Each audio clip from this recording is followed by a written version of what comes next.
Okay, I'm going to go ahead and call this meeting to order. This is the City of San Diego Commission on Police Practices Ad Hoc Transition Planning Committee meeting of Friday, July the 15th of 2022. In attendance are myself, Doug Case. I am the chair of the subcommittee and the first vice chair of the commission. We have Patrick Anderson, a member of the committee, and the outreach chair of the commission. We have Nancy Vaughn, who just joined the commission. I'm just kidding. Longtime member of the commission and CPP. We have Brandon Hilpert, a member of the committee and chair of the commission. We have Diana Dent, a member of the commission and member of this committee. We have from staff, Elena Conde, who is our executive assistant. And we have our liaison to San Diegans for Justice, Katie Avendetti, who is from Women Occupy. And so if you can go ahead and put the agenda up, please, Elena.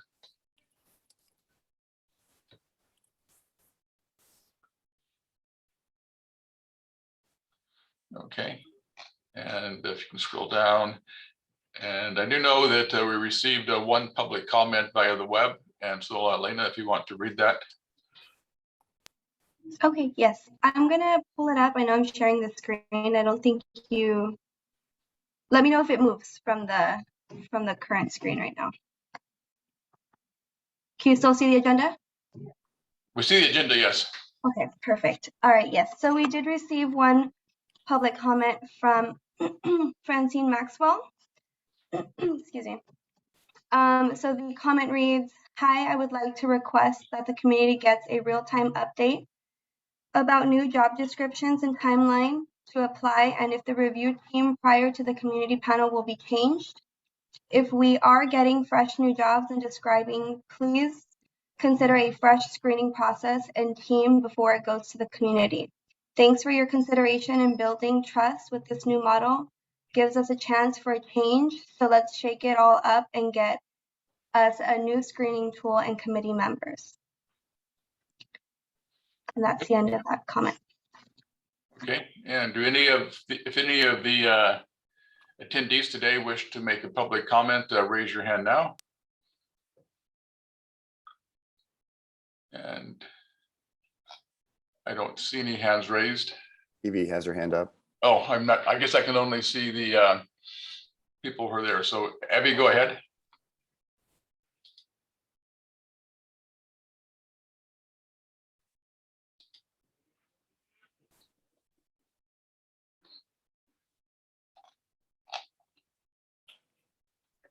Evie, you need to manually unmute yourself. Showed up, it wasn't there before. There I am. Yeah, thanks. I have a question, if it's appropriate for it to be answered. It's the first time that the transition committee meetings have been open to the public.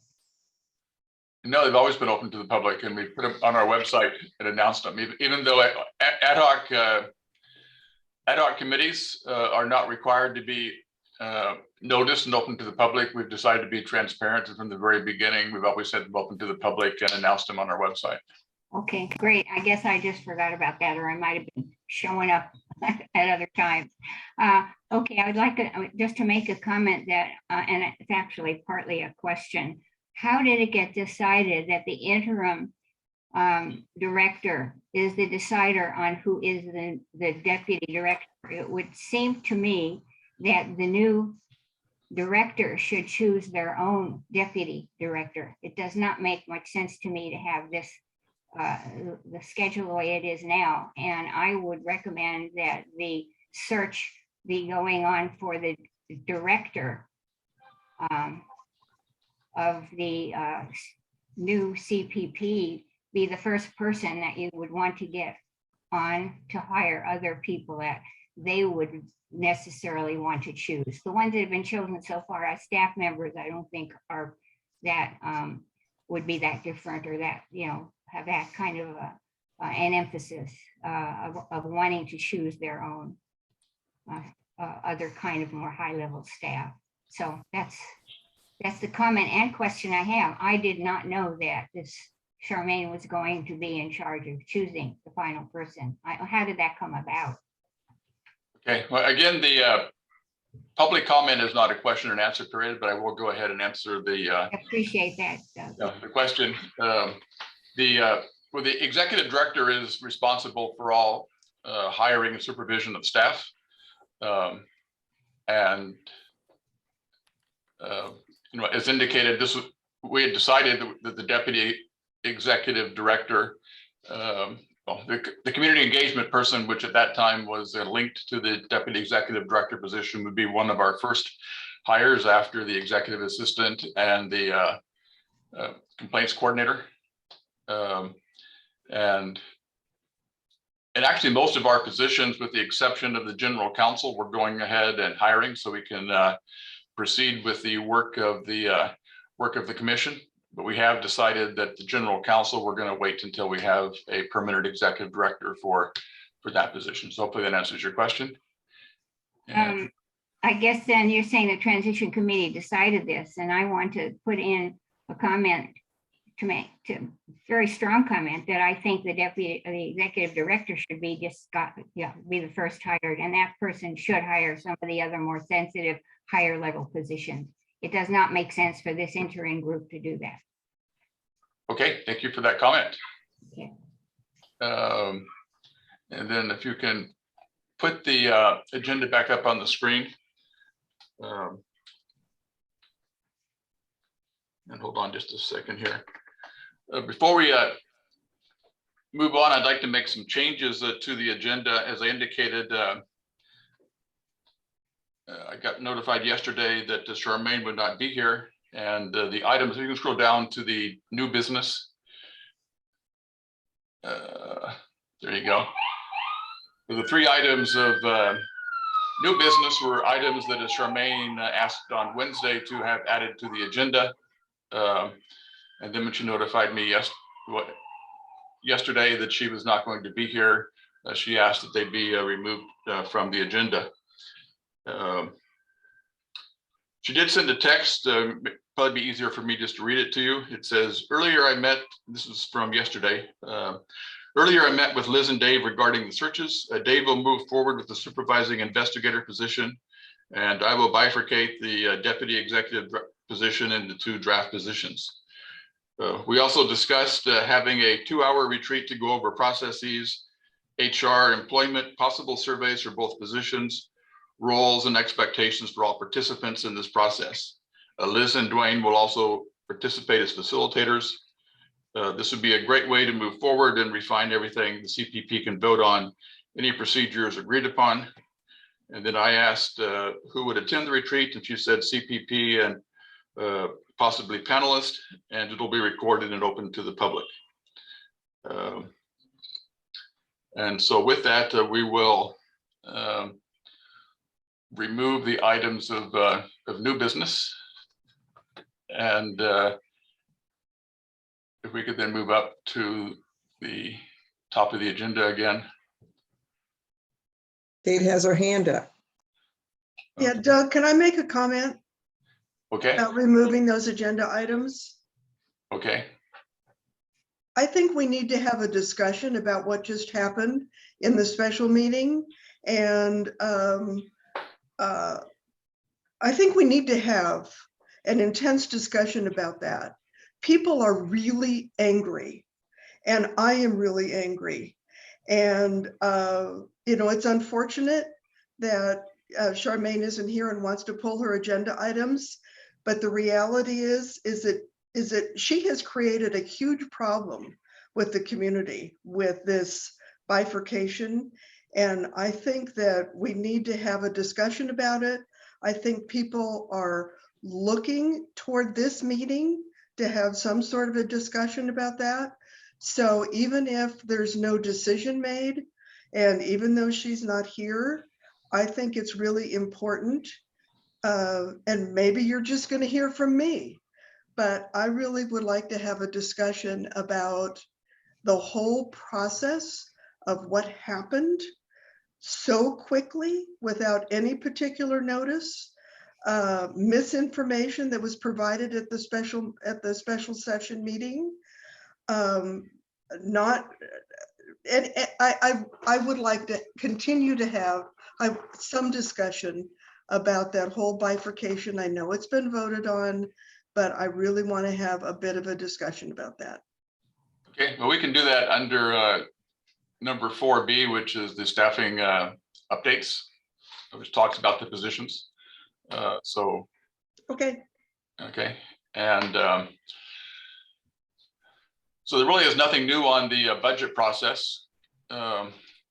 And in terms of staffing, as I just read from the text I got received from Charmaine, they are proceeding with the supervising investigator position. I think they're refining the job description. I know Charmaine has been looking at some job descriptions from the NACOL website. And so they're proceeding with the supervising investigator one. And hold on just a second, let me pull up something here. And her email made reference to a survey which Liz is working on. And one of the items in the survey, let me see if I can pull up what they sent me. Hold on a second here.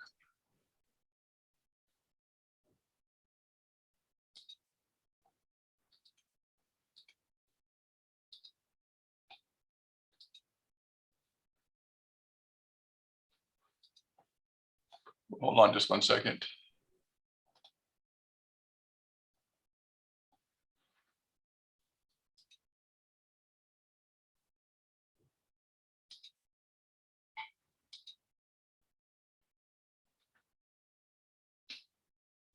That's weird. Why is it? All the emails. Oh, okay. Sorry about the delay here. I'm pulling this up.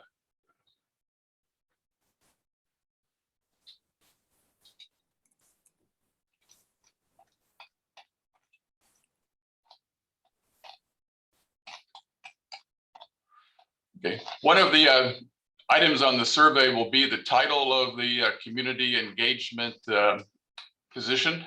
And that was a question that I asked Charmaine, is whether we're going to change the title and asked whether it could be a community relations director. And the explanation was that at that level, that's not the appropriate title.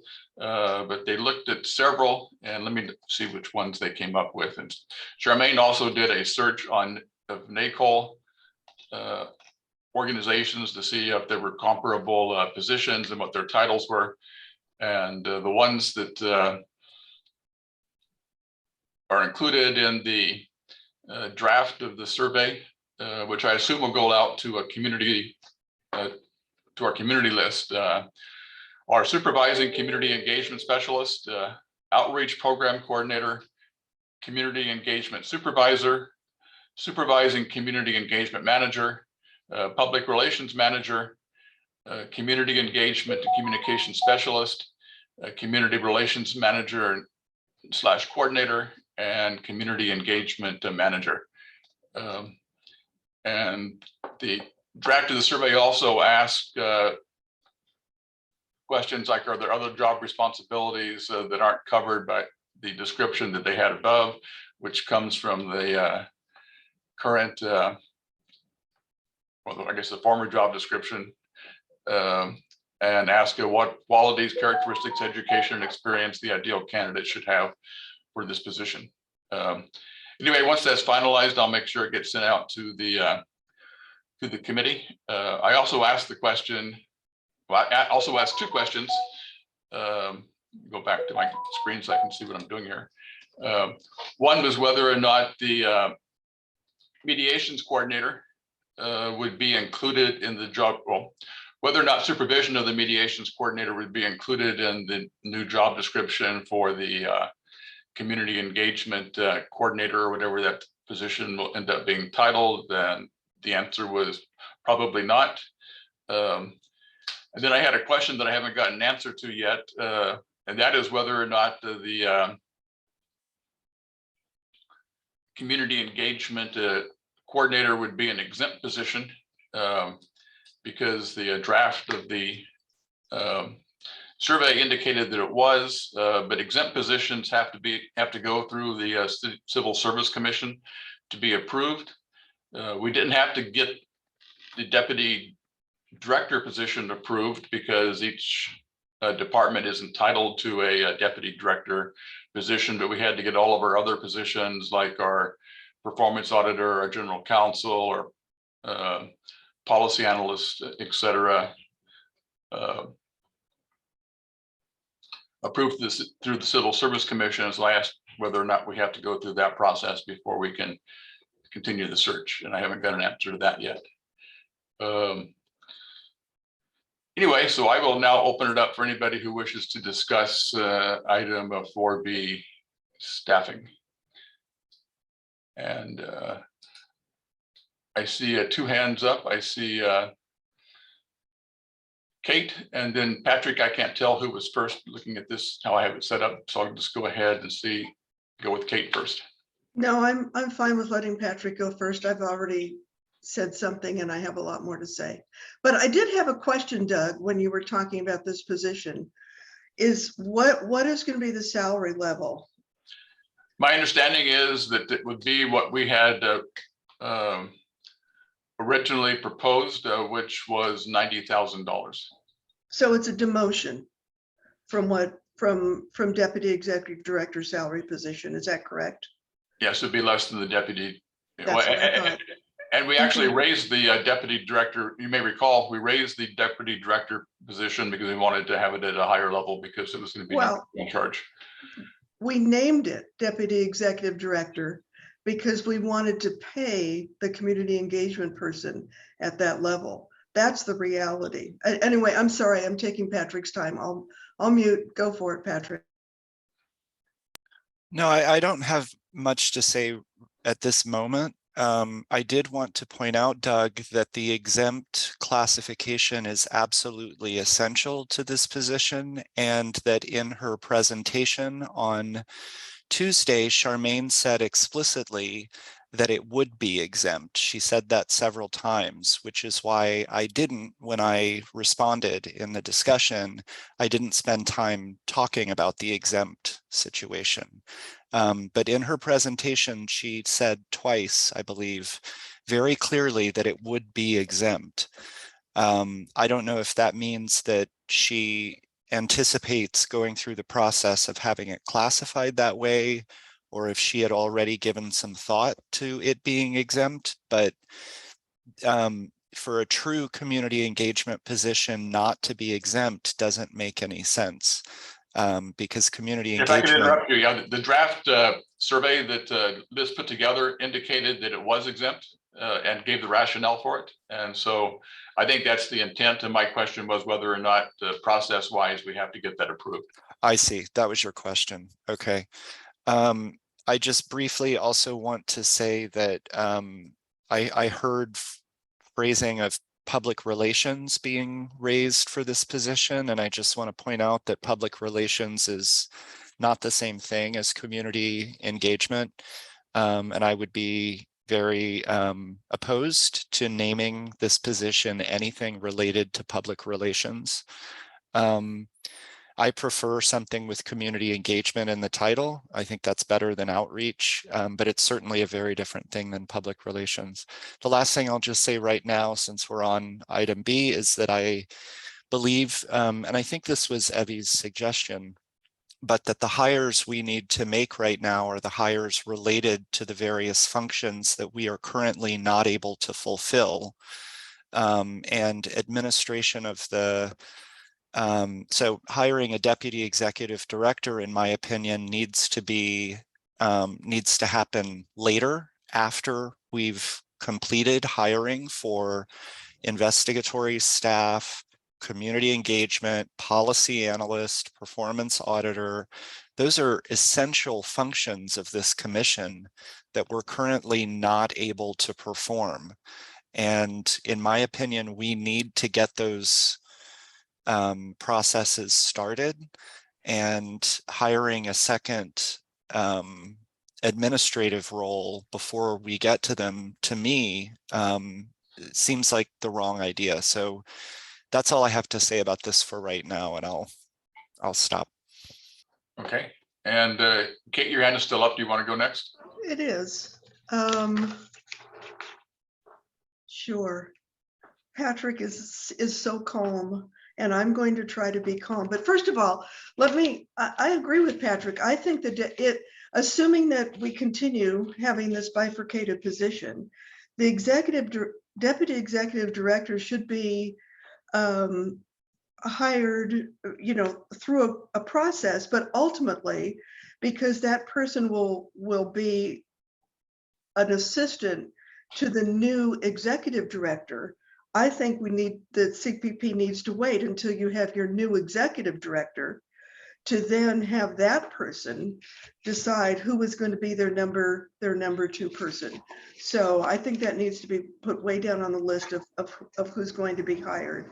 Charmaine already has 2 full-time assistants. I know that's probably, she's going to say that's not enough, and people think that's not enough, but I think these other positions are more essential for the actual work of the CPP itself, and it's what the community expects. So let me just talk for a minute, and I will be calm, about the process and about what I saw happening on Tuesday. I mean, first of all, of course, the community had 24 hours notice about this. So we didn't have much time to respond to this very last minute decision by Charmaine that this needed to be 2 full-time positions. We've been talking about this in this transition committee for a year. Has never been raised. She said she's talked to other people about it. It's never been raised at one of these meetings that I'm aware of. It's never been discussed at this meeting. Went through the entire process. And let me tell you, the people that I've talked to, both community panel people and people not on the community panel, that they think there is a perception that this was a power play on her part, that she didn't like the candidates, that she has her own candidate in mind for either the deputy executive position or the community engagement position or whatever, and wants to start the process all over again and wants to have more control. It's clear from what she said that she wants to have more control over the process. This is really a problem as far as the community goes. I don't think the CPP folks at the special meeting or on this transition committee quite understand how adamant the community panel was about not having this done. But I've heard from panel members that not only were they unanimous in not having it bifurcated and not stopping the process and starting all over again, and they thought they had really good applicants, or at least they were told that. They don't know really who the 7 were. They never got that far.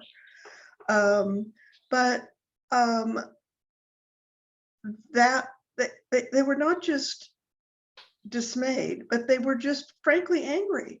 They felt that they were being disrespected, that the whole thing about having a community panel as part of, the community engagement person, which is essential, has been slapped down. And, as we just confirmed, the fact that now the community engagement person will be offered a lower salary than previously. And we raised it. We made it a deputy executive position specifically to raise the salary, not to have an additional full-time or part-time administrative assistant for the executive director. I mean, that was never the discussion. The administrative portion of that position was minimal, was basically to fill in when the ED was not available for, vacation or sick leave or whatever, but it was very minimal. So now what you've done is you've demoted this position. Community knows that. The community knows that it feels, like I said, disrespected. And I just think that the CPP needs to understand that. It's probably not something that can be undone at this point, but the whole point of the new independent commission is to increase community trust in this process. And the community was really excited about the independent commission. They've been generally pleased with what the transition committee is doing. They're really pleased about some of the things that are coming out of the independent commission. some of the memos, the comments you had on the implementation ordinance, comments on the protest policy, trying to get involved in the meet and confer. All of those are good things that are very positive, but this could really be the end or very close to the end of any community trust in this new independent commission. And I hope that's not the case. I hope that the current community panel that you have is willing to stay involved and engaged. I don't know how long this process is going to take to get this new position and all that stuff going. But, you know, these community members volunteered their time to be on this panel. And now you just threw them away. That's what you did. So I just think that you folks need to know that. And I will make very similar comment at the open session meeting. I don't know that anything can be done about it. I wish you would reconsider this position. But if nothing else, you really need to get moving on this full-time position.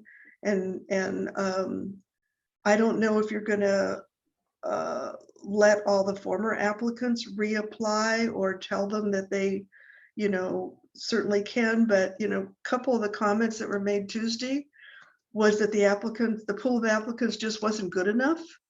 Well, if you're going to reduce the salary by $30,000 to $60,000, do you really expect to get a better pool of applicants? So, I mean, that's absurd. That's really an absurd comment. So I'm just hoping that people really take this to heart, what you've done, and what, you know, I don't speak the community. I've only talked to about 6 or 8 different people about this, both community panel members and others, but it's out there. So you need to know that. That's it. That's my comment. Okay, and then Brandon. Yeah, I mean, I guess I'll kind of speak to the opposite side. I actually, someone that is doing a lot of the work for the commission. I would argue we definitely do need that position because we haven't done our annual report since 2019. And I think that information for transparency is very important, that we have the staff available to get that job done. You know, and the reality is, you know, until recently, our executive director was really doing 2 to 3 jobs. And I think everyone admits that. I think, yes, we have made some progress in getting, you know, our executive assistant and our complaints coordinator, but there's a lot of work that we have to do.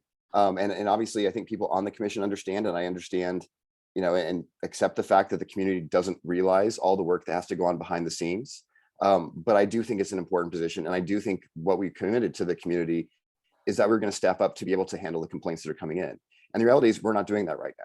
So I think to basically say, let's stop hiring anyone until the full commission is up and running, I think does a disservice to the whole community. You know, and we've tried to do everything we can with city council. We've tried to get them to appoint interim commissioners. You know, we've tried to get things moving as quickly as possible.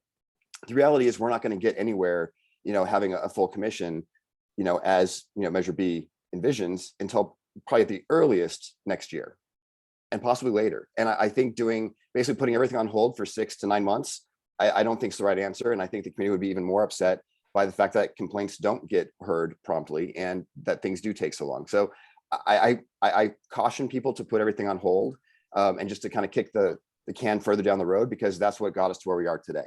So that's my only concern on that one. I know obviously everyone has a lot of very passionate feelings on that. And I think it's important that we're able to hear those, but I think it's also important that we make sure that the commission is able to do the job that the city and the voters want us to do. Okay, Patrick, your hand is up again. Yeah, and again, I'll be brief because I've been very vocal about my frustration with this process all along over the last 2 weeks that this has happened, that the process was interrupted.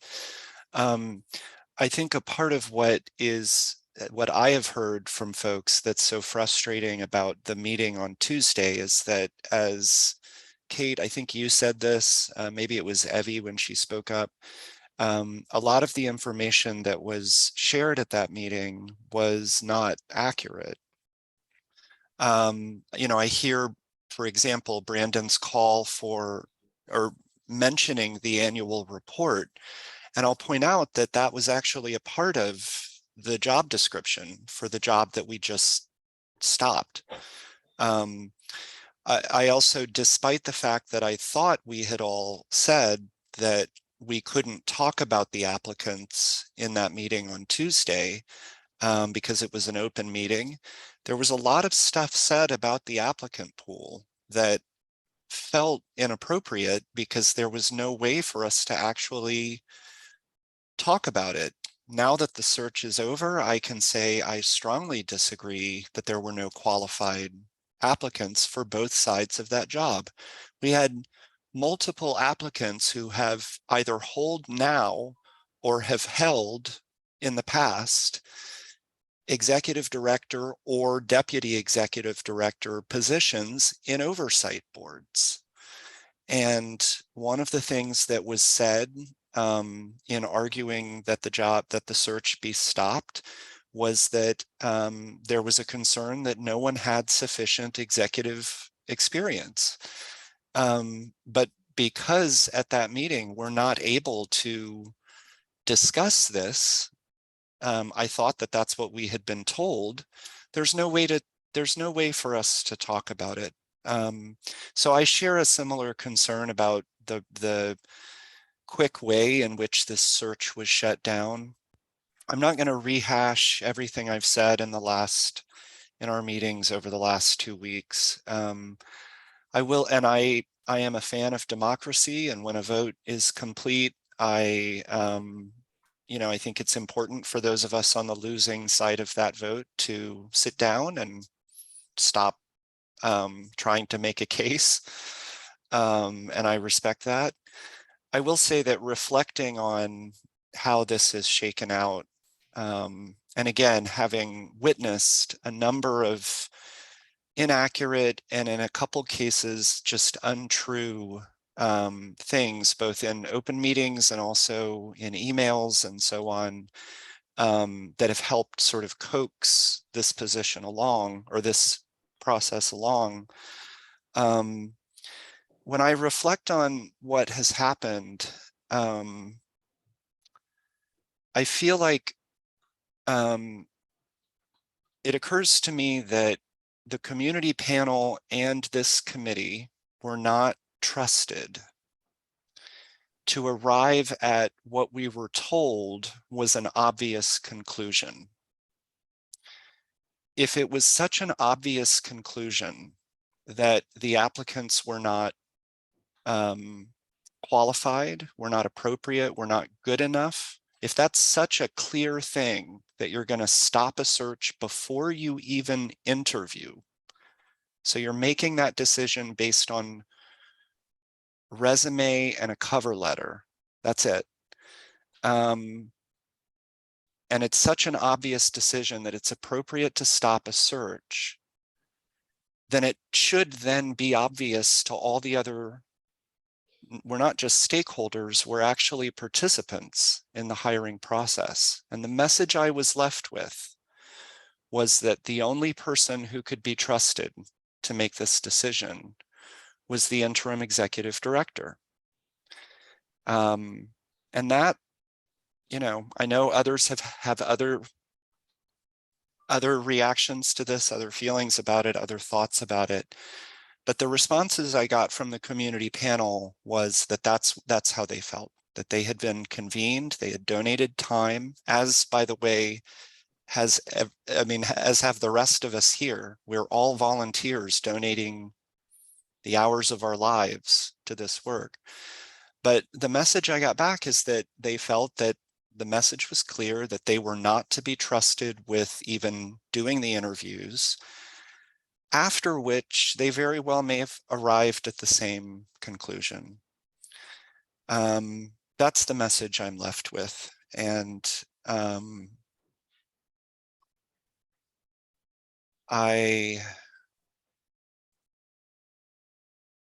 don't know, I'm sitting with that. I feel very strongly that that is a poor message to send to the very community members who have essentially been begging to be able to donate their time to help build a commission that they're involved with. And it feels to them, as it does to me, that they were, I think somebody else said cast aside, but there we are. And that's really all I have to say about it. We've all put in a ton of work on this. I don't want to ask you all to listen to me rehash things I've said in the past 2 weeks, so I'll cede my time. Okay, Nancy?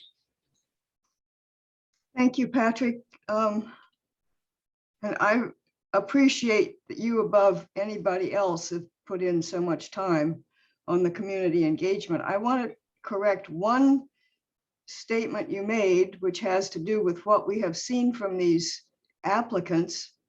We have had an interview with them. Dave had an interview with them, and we had the results of his interview with them. So in addition to the cover letter and the resume, we've had an interview and we've gotten results back from it. So we have more than just those two pieces.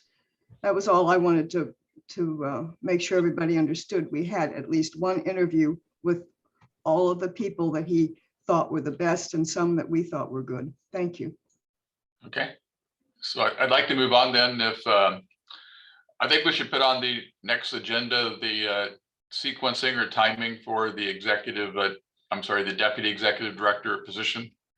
Because there seems to be differing opinions on when that should occur in the sequence and whether it should be postponed until there's a permanent executive director. Patrick, your hand's up again. Yeah, just one quick thing, not in response to anything else, but on the agenda, the new business that has now been moved to another section, those 3 items. I just want to say when that gets put back on the agenda, I noted that in item 1, that says, oh, thank you, Alina, because I was just going to try to quote it from memory, and that's never a good idea. So if you could please scroll down to the new business section.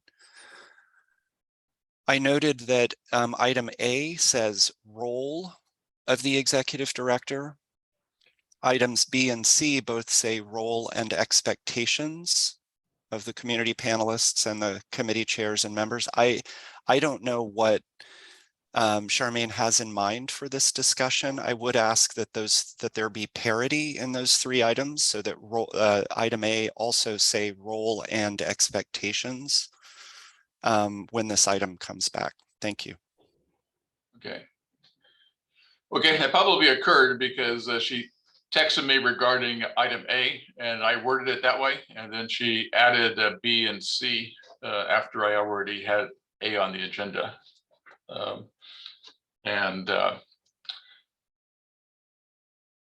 So then also, I was going to make a comment or answer a question that Kate asked, and that is whether the current pool would be able to apply for the new position, and the answer is yes. And I think actually there may be some individuals who were not selected as the 7th finalist because they lack the managerial experience required to be a deputy executive director. And so we may find that some people who didn't make it to the semifinalist list might make it to the semifinalist list next time. And well, I will agree that that the salary is an issue. I also would agree that or state that the $90,000 is not an insignificant amount of money for a position like this. And so anyway, let's move on. Let's go back to the agenda. And I don't think I really have many updates, but if you can scroll back up, please. And while you're doing that, I might note that Dwayne has been able to join us now. So hopefully we can get on to some of the, yeah.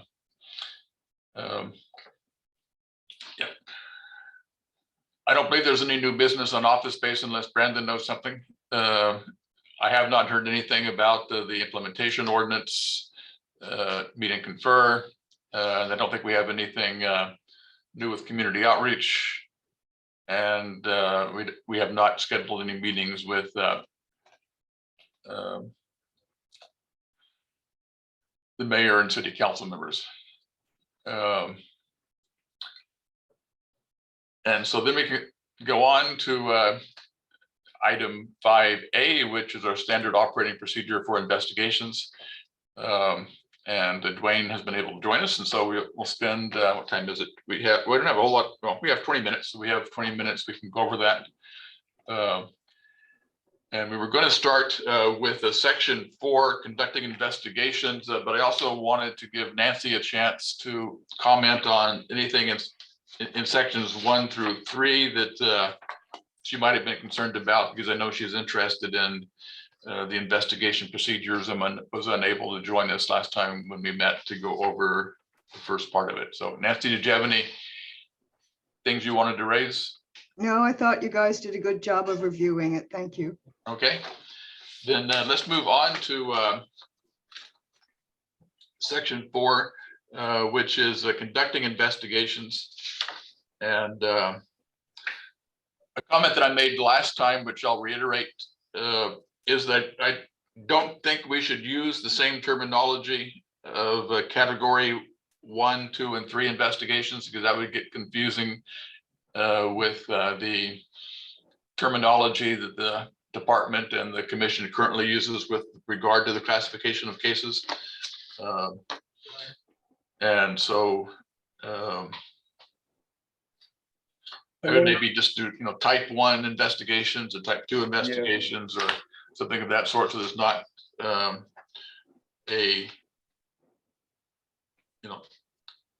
there's not confusion regarding the terminology. Hello, Doug. Doug, it's Dwayne. I'm not sure if you all can hear me. Hopefully, I'm in my car. Yes, we can hear. We can hear you good. Okay, thank you. Okay, I made that change, Doug. I just went to type 1, type 2, etc. In terms of revising it. So that's been done. Okay. So did anybody have any questions regarding section 4? And can I just state to everybody on the phone, can I just state that this section in particular is the section where I indicate to everybody, this is the way internal affairs investigations are conducted. I've taught internal affairs schools throughout San Diego County, Riverside County, states of Arizona, Indiana, Iowa, and Illinois to internal affairs investigators. And these are the methodologies that they use in terms of dealing with internal investigations. Also, I just took, I've done internal affairs investigations since 1985 with various police departments in Riverside County, public agencies in San Diego County, and then also in LA County. And so these are the methodologies that I use. So there's a personal, my personality in there also. And the other thing, this would be the section principally where you'd want to get the feedback from your senior investigator whenever that person is finally hired. So I don't want you to think I made up those guidelines. These are actually the way these things are done. So Doug, I have my hand up. I'm not sure if you can see it. Okay, go ahead. And I'm having a hard time figuring out which section my comment is for, and because we can't see that on the screen. So I'm trying to scroll through the huge document that is attached to the agenda. Do you have a page that you're on where you're looking at that so that I can? Yeah, page 11. Page 11 of what? Of the preliminary draft that Dwayne sent us. Well, you're scrolling through the. Yeah, let me see. So preliminary draft, there we are. So. Well, actually, now that you mentioned that, Elena, can you scroll down to and I'm glad that you raised that question. And Patrick, please feel free to let me know what your concerns are. Maybe I can point you to the right. So I think this is actually back. So I should have said this a minute ago, but again, I couldn't figure out what section it is. I think it's section 2. But let me scroll down and see if it's relevant to both. Conducting investigations. I don't, Doug, with your permission, I'm just going to share what I was going to say. I apologize if this will come up later, but it has come up in section 2. So I realize that section 2 is a description of, so I'm looking now at if I could hold Elena, can you scroll down to the investigation procedures? And so it's down further. So I am on page 14 of the agenda, Alina, if that helps. Is it this one? Or Page, wait, page 14 oh, of the agenda. Okay, of the agenda. Yeah. gotcha. Nope, that was it. Back up to the page you were just on. So I guess my pagination is different. So Okay. this is Yeah. where, no, back up a bit more. This is basically in the section where you're telling us the findings that internal affairs includes. Right. So exonerated, sustained, not sustained. So keep backing up. Keep backing up. There you go, right there, right there, right there. So these 4 sections. So I think this, whoops, then we went too far. I think that this should come up later with findings too, and so I apologize if it's in there. I want to remind this committee that one of the things that that came out of the roundtables is that the community felt that those 4 categories of findings aren't always sufficient to convey what we learn from community-driven oversight. And there was a 5th category that I think we should strongly consider including in our own reviews. That 5th category in one proposal from San Diegans for Justice was community values violation or something like that. Is that, Duane, does that exist anywhere in here? No, Patrick. And you know what? I would not recommend that you guys even think about that. I understand the concern. It's vague. It's overbroad. And Yeah. It gets you sued. Yeah, it gets you sued. I mean, you don't want the thing about these classifications in these categories are that they are the standard. Everybody understands them and they comply with due process. But if you come up with a finding that is vague and ambiguous, this is, then all you're gonna do is add and invite trouble. So I understand. We don't really know what that is. I think one of the things that the way that we currently in our current in our current review and case reports, the way that we currently handle this is by what's called a team comment, where the team can write a sort of qualitative evaluation that exceeds or creates space beyond the finding itself. And that can feel, the community feedback on that is that it doesn't, there's sort of a gap between, so I don't know if there's some way to change the notion of that comment or something. I do hear what you're saying. Yeah, Patrick. So I understand what you're saying also. I mean, I think that the way it's done in internal affairs investigation is that you go through and you look at the essence of what the alleged misconduct or violation is. Ironic that I'm late to your meeting. Right now, I'm the arbitrator deciding a disciplinary matter for a public safety agency for misconduct. And these things come up. So what happens is sometimes you think, oh, what we determine doesn't fit neatly into one of those boxes. If you have a comment that we have to do the best we can to stay within the boxes, because these are the things that the courts review and arbitrators such as myself review. We only know how to work within the framework of those particular classifications because they're predicated upon whether or not the department has what we call just cause or has produced sufficient evidence to sustain or to prove its case that the officer engaged in misconduct. So those are legal standards that we have to stick with. Mm-hmm. But if there is something that you see that is not, and the commission could do this in the context of seeing something or reviewing something that doesn't fit neatly into a classification, but you think perhaps it should be something that is an area that could be addressed through counseling or perhaps a policy amendment, that's where that comes in. from the standpoint of these finding categories, we need to stay with those finding categories. And in this document, there is one further finding that sometimes you will find or you will make. I mean, when we get to the process where the commission is doing investigative hearings, you might have some alternate conclusions, that are beyond these 4 classifications. If you continue to matriculate through the document, you'll see where I propose some additional findings that you might make. Also, in some of these internal affairs investigations, sometimes the findings are that the complaint is frivolous.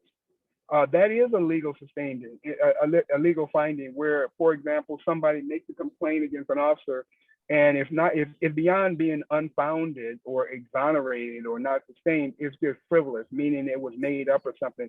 That has legal consequences, but that is another classification of finding. But I think the way the commission would do it is the commission would just make its comments. If they don't fit neatly within these boxes, we need to try to stay neatly within these boxes, but sometimes you want to add something additional. And I think you'd have to do it outside the context of the way these things are traditionally decided.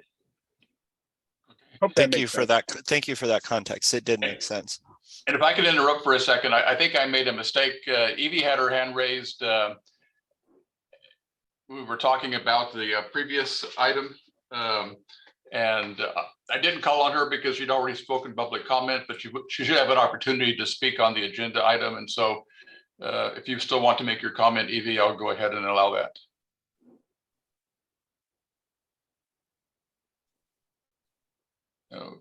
Okay. If you could unmute her, Lena.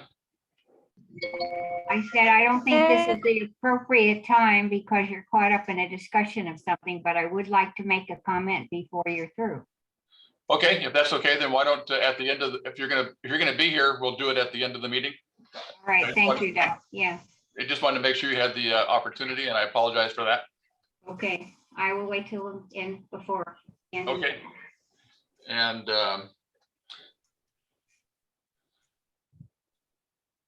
so let's move up. And I also saw, well, and the questions and answers that Shane had a question that Patrick wanted to answer, and so I'll do that at the end as well. But let's move on to the I actually already answered it as well, but we can touch base. well, if you answered it, then that's fine. Yeah, I typed the answer in. Okay. And okay, then let's proceed with the procedures. Was there anything else under section 4 that people had a question about or comments on? And Elaine, if you can go ahead and scroll down again to the procedures. And we're now on page 11 of the investigation procedures. So a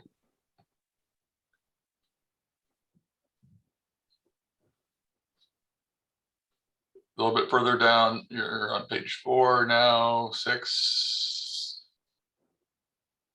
9, we're getting there.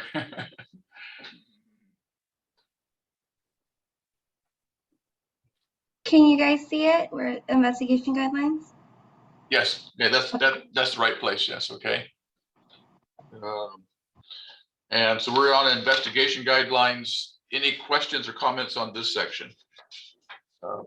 I had one question, and I think I know the answer, but I just wanted to make sure. And it's actually on page 12. It says the employee must be compensated for the time spent in interrogation if the interrogation is not conducted during the employee's normal working hours. And that's directly from POBAR. I'm assuming that even if we call them in for an interview, that it's the department that pays them for their time and not us. Is that correct? Yeah, yes, Doug, that will be correct. Okay. Right, And then there's another thing here that I didn't understand, and maybe you can explain it. And I don't know whether this is word for word from POBAR or not, but it says the investigator cannot subject the employee to news media visits without the employee's consent. And I didn't know exactly what that's in reference to. Doug, that's again, I'm sorry, my card just cut off. That's again POBAR. And so, yeah. Can you give me an example of what do they mean by a news media visit? News media visit. I mean, whether it's a newspaper reporter, you know, having an employee interview for some social media commentary, a post, newspaper. We want you to visit with the media, or we want you to be on a news program or something like that. So just the standard terminology, and that is straight out of Hobart. Okay. Any questions on 5? Okay, then let's move on to 6, which is basically just kind of an internal checklist of conducting an investigation. I thought that was pretty thorough, but anybody else want to? And Doug, again, your internal investigators, your senior investigators may have also items that they want to use. Those are general items that we look at when conducting an IA. Okay. They're not all exhaustive because I don't know everything. Okay, and I think this would be a good document for the training of investigators once we have them. Then, unless I see any hands raised, let's move on to section 7. And I did have a question there. Was there? Doug, this is Patrick. I feel like section 7 is what I had originally been looking at, and I feel like section 7 and an 8, we should, I mean, we're at the end of our time right now, and I would like to request that we come back to those 2 sections in a meeting when we can spend more time on them. Okay, so you want to start with section 7 next time? Yeah. Okay. If that's okay with others, I don't want to impose my own thing, but I'd request that. Okay, and if you don't mind, let me just make one reference to number 7, because I haven't marked it here and I want to bring it up. It indicates that the commission would either, at the bottom of page 18, it says the commission may adopt one of the following findings. They can summarily dismiss the complaint. They can refer the complaint to further investigation. They can defer further action on the complaint. They could conduct a hearing, or they can take other appropriate action, but there's nothing in that list to accept the findings without a hearing. So it seems to me that that's... Well, you would assume, Doug, that if, and this is the, now, can you tell me, this is the, because I don't have it in front of me, this is the investigative hearing section? Yeah, the investigating findings. Okay, so could, so I'm just so I understand exactly where we are. Alina, could you scroll down to what page is that, Doug, on the document? Page 18 and 19. 18 and 19. And it seems to me that there should be an option there. It may be implied, but I think it should be specific that one of the options is to accept the findings without a hearing. Because it talks about referring. Yeah, I mean, what so does the yeah, you don't have to. I mean, that implies the only reason you'd have a hearing is if you don't accept the findings. So I mean, that's what that means. So again, I will look at that again when I get a chance. Alina, can you scroll down a little bit further? I'm just trying to see it again on my phone. So Scroll down a little bit further. It's at the end of the page. So it's between page 18 and 19. It has the list. Doug, but that's what it does say. It says the commission may adopt one of the above findings or take one of these other actions, and that adopt one of the findings is what you're talking about. Thank you, Patrick. I misread it when I was going through it, so I appreciate that. That answers my question. So thank you. Yeah, thank that's you, Patrick. What I meant to say, guys. Okay. That's what it meant. I appreciate that. I missed that. Now it makes more sense. That's a rare moment if I catch something small that Doug didn't catch. This may be unprecedented. Okay. Yeah. Okay, let's go back and want to give Evie a chance to make her comment when we were talking about this. I think it was section 4B or whatever it was. So Evie, go ahead. Okay, thank you. I wanted to make the comment within that discussion that the commission was enacted very quickly because of some law about timing, and that this group and the entire group is an interim group, which was still connected to the mayor's office. And I want to remind you particularly how the community sees some of this, and that Charmaine in particular was hired by the mayor. And there is some feeling that that her decision was not made solely, that she's possibly been involved with discussions with the mayor or whatever. My first reaction when I heard it, I said, she didn't make this alone. I didn't know who she may have made it with. But that connection to the mayor's office was clearly why this became a commission, so that it is separated from the mayor's office. And though I know your group has been trying very hard to fulfill what the commission wanted, and I really applaud you for a lot of that that's happened.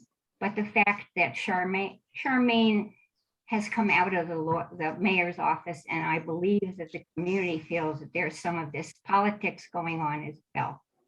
And I think that there was so little intent to really want to hear the community side of what was going on, that it happened so fast. The interviewers couldn't even come to that meeting. It was the very next day.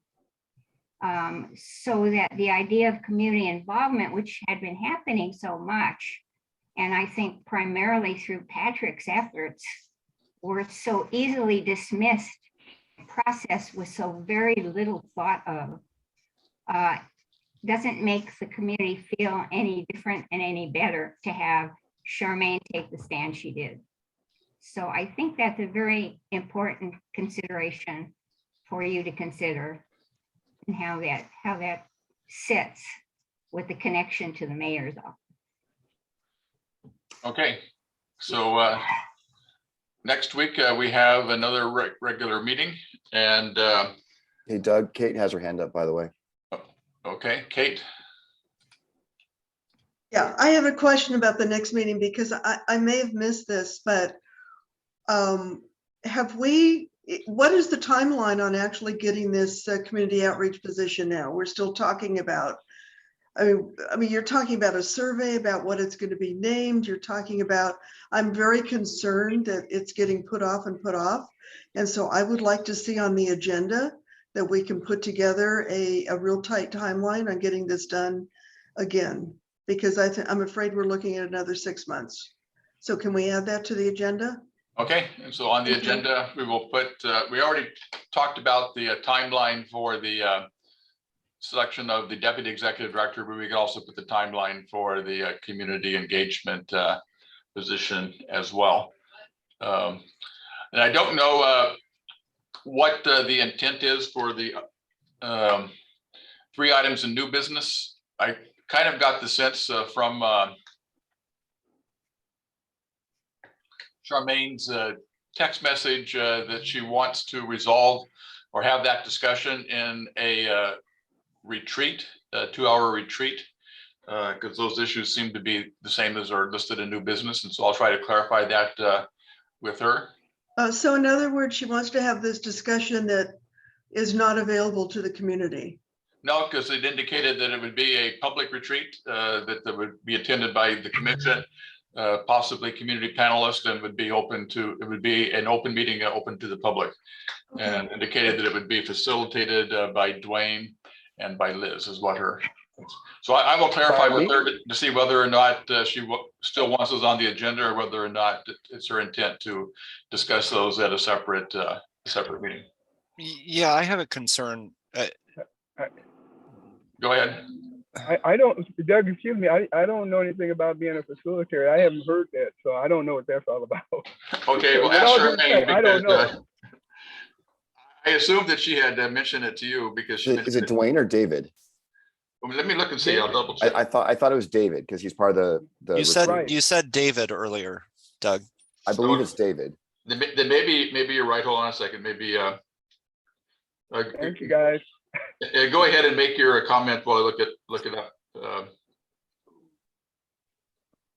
It's so you know what, I think we should put on the agenda for next No, week. it did say Liz and Dwayne will also participate as facilitators. And so let me find out what the intent is, whether or not it's Liz or, I'm sorry, whether it's David or Dwayne, because obviously Dwayne doesn't know about it.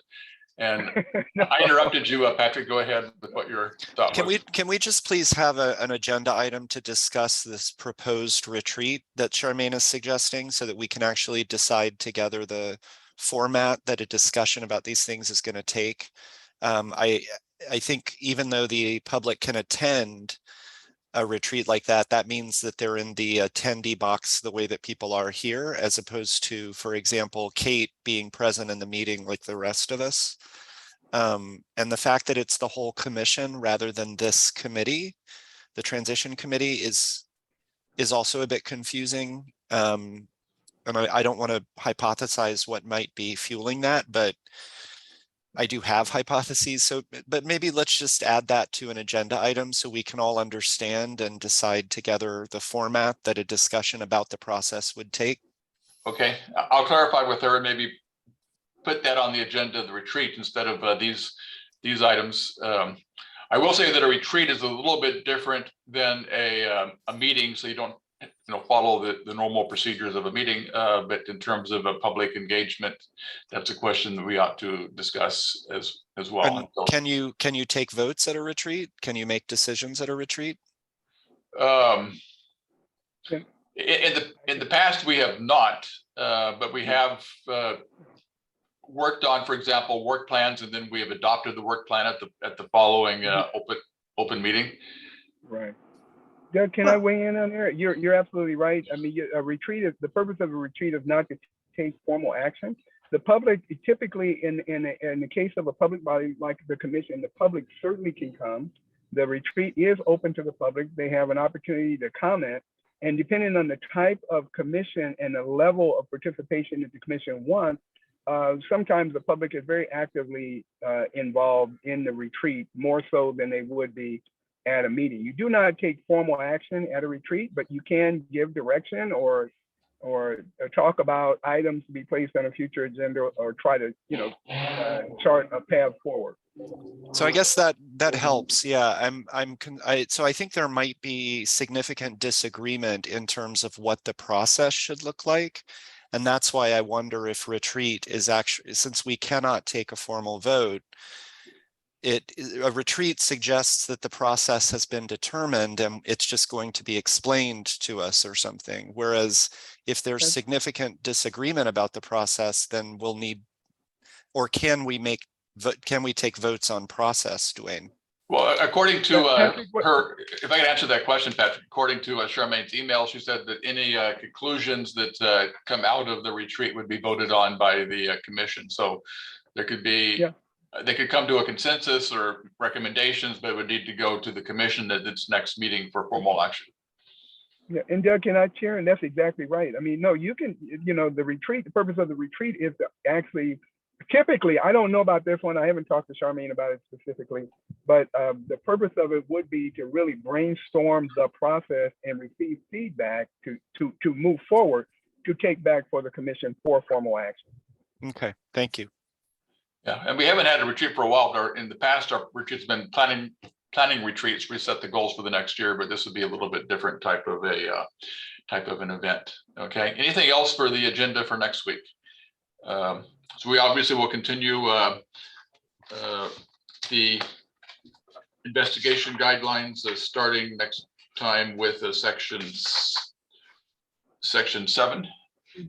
And I see that Kate's hand, Evie's hand is still up. I assume that's from before.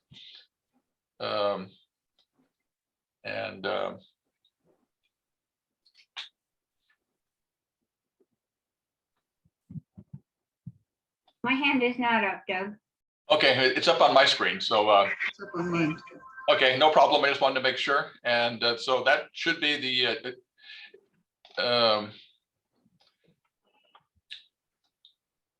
that should be everything on today's agenda. So unless there's any other business, we can adjourn. And seeing none, we can go ahead and end the meeting. So bye, everybody, and see you.